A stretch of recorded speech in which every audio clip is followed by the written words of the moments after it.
We're at the 2020 Olympia, and we just got off the stage with Adelfo Cerame Jr. So how does it feel to compete at the Olympia?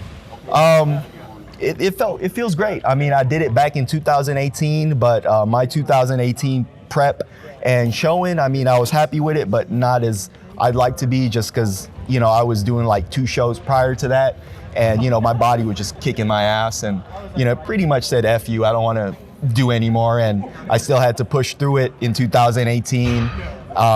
So, I mean, but, you know, I had the right placing, and, you know, I felt like it was the right placing. I just, you know, for what it was, I felt like I could, you know, that was what I could do. But this year, definitely, it was the right placing as well, I felt. And, you know, I did a good 20-week prep, paced myself, you know, and, you know, I busted my butt. And, but, you know, these guys are so good. I mean, I remember when I was like, because, you know, everybody's marker is Harold. I was like, my marker is like Anthony, Gabe, and all these dudes. So like, I'm chasing these guys first, you know, and, you know, I saw Anthony and he peeled off. I was like, damn it. I was like, you know, he just looks so good. So it's hard, man. This division is hard, especially, God, there's only so many of us that's active that, you know, we just get to see who and know and do our homework on each competitor. And that's what we do, man. I'm always, you know,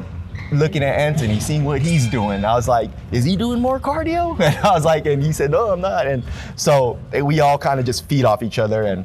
But you know, it was good. It was a good prep this year.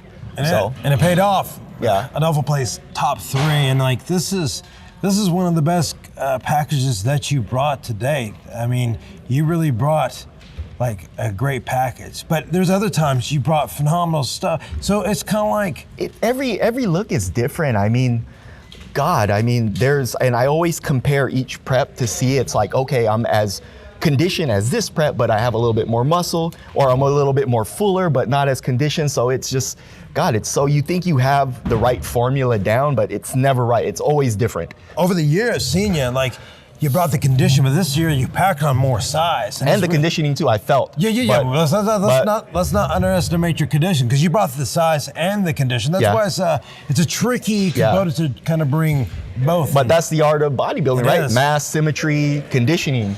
Right. You know, you can't just be big and not, you know, it all 3, you know, factors have to kind of synergistically work together, right? You know, when you put your package together, the way you pose is very beautiful and symmetrical, and, you know, it flows.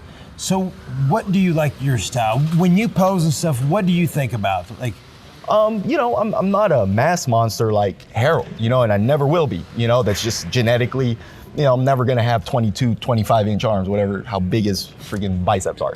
You know, I'm never good. I could mature my muscle, but for me, I kind of like to pose to my physique. You know, I feel mine is, you know, I have a nice sleek, a sleek physique where, you know, it's not too big, and, you know, I put on a little bit of muscle, and just so you know, you used to ballroom dance and salsa dance, so I do that. So you do it too. Yeah. So that helps a lot. It helps me a lot with just kind of, you know, body awareness, how to flow and do my posing. So I kind of feed off what I do with the dancing to incorporate it into my bodybuilding poses. So when you do ballroom dances, is it standard or Latin or both? Yeah. Is it both? What? When you do ballroom dancing, is it your style? I do Latin, like the. No, yeah. I mean, there's contemporary. Like with my dance partner, we've covered a majority of this. You know, ballroom, salsa, bachata, and, you know, so. Oh yeah. Yeah. So it works hand in hand. Like, it was easy for me to learn quick with dancing because of my bodybuilding background, but yet the dancing helped improve my posing and my movements when I pose. So smooth, man. Yeah, smooth. Yeah. So how does it feel just being on the Olympia? I mean, it feels great, man. I mean, God, just, you know, like when you get injured, you lose a lot of hope. You know, you think your future is just down the drains, and, you know, bodybuilding just became that thing where I felt like it gave me a purpose in life. You know, and combined with my faith, you know, it just connected. This is where God put me, you know, to embrace my injury And, you know, bodybuilding became the vessel for it for me. Yeah. And being in the Olympia stage, I feel like it just shows other individuals who are in my situation and your situation that hey, dude, like life isn't over, man. Like you can still live. It doesn't have to be bodybuilding. It could be other, you know, avenues where you could find an outlet. But for bodybuilding, that was my outlet. That's where I gravitated towards, like, where, okay, this is my passion. This is, I could do this. I can feed off this. I could find purpose in this thing, this sport. But also at the end of the day, you know, this is not the pinnacle of my life. You know, I have my faith, I have my family, I have my, you know, people I care about. That's what's important to me. This is just icing on the top. Exactly. You know? So let's do a 360. So your accident was in 2005. So you went off a cliff. Yeah. And then you were ejected from your car in a tree. Like how big was the cliff, and like how? I mean, did you fly out? I don't know, because they I guess the CHP just described it to me. He just said, okay, it was like about, you know, the cliff was about, God, it's so long I forget. I don't know. He said like 50, 60 feet. I don't know. Maybe 50, 60. I mean, maybe that's exaggerating. I don't know, but I know I fell off a cliff. My car dove off a cliff. I got ejected out the car because I didn't wear my seatbelt, and that was just me. I never wear my seatbelt.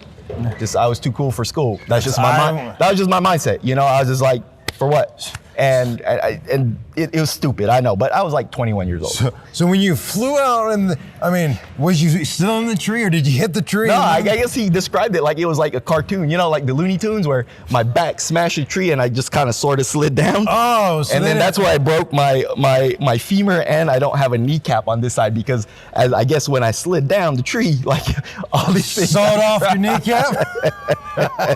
Braided out right there.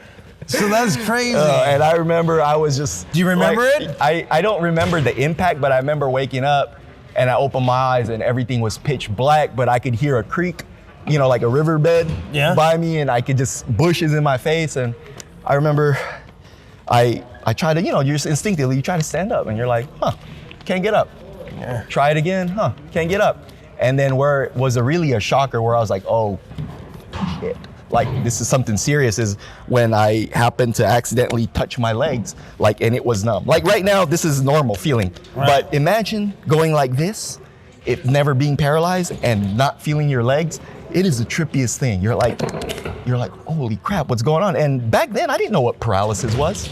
You know, I've never ran into anybody in a wheelchair. Right. You know, I didn't even know there were people in wheelchair. I mean, maybe like my grandma or, you know, like, you know, but I didn't know there was specifically like paraplegic. I didn't know what that was, you know, until I got hurt.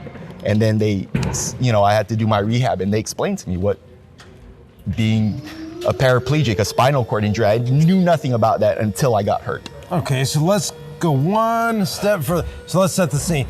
When you went off the cliff, was it morning, afternoon, or night? Night. I was on my way to Mexico to go party. TJ, to be exact. All right, that sets the tone. It was on a Thursday night too, so you knew it was, you know, some wrongdoing that was going down in Mexico, you know, and we knew it was college night because San Diego State always had a college night, so yeah. You heard it first. But Adelfo, it's an honor. Glad to have you at the Olympia. Hey, congrats, being top 3. Thank you.